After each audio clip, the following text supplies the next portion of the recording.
ભારતીય જનતા પાર્ટીના 30 વર્ષના શાસનમાં ભ્રષ્ટાચાર એ શિષ્ટાચાર બની ગયો છે અને જ્યારે ભાજપ સરકારમાં જે વહીવટકર્તાઓ છે, જેના હાથમાં સત્તા છે, જેણે ભ્રષ્ટાચાર રોકવાના શપથ લીધા છે, પારદર્શક વહીવટ કરવાની જવાબદારી છે, જ્યારે એ જ લોકો અને એમના મળતિયાઓ સીધા ભ્રષ્ટાચારમાં પકડાય ત્યારે એનો સ્પષ્ટ મતલબ છે કે આજે ગુજરાતમાં વાડ જ ચીબડા ગળે, કોટવાલ જ ચોર છે એવી સ્થિતિનું નિર્માણ છે.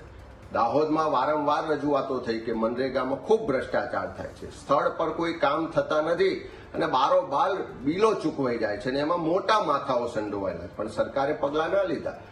વર્ષોની લડત પછી કોંગ્રેસ પક્ષે પણ વિધાનસભામાં પ્રશ્નો મૂક્યા, વારંવાર લેખિત મૌખિક રજૂઆત કરી, ત્યારે હવે સરકાર જાગી છે ને તપાસની શરૂઆત કરી છે. પણ આ તપાસ ખાલી નાટક પૂરતી ના થાય, ખાલી એકાદ બે લોકોને પકડી અને ભીનું સંકેલવાનો પ્રયત્ન ના થાય. સરકાર પાસે અમારી માંગણી છે કે આ પ્રજાના ટેક્સના પૈસા છે, પ્રજાના પડસેવાના પૈસા છે.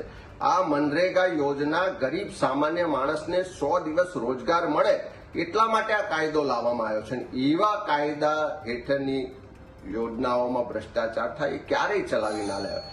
સરકારે પ્રમાણિક નિષ્ઠાવાન અધિકારીઓની એસઆઈટી બનાવવી જોઈએ.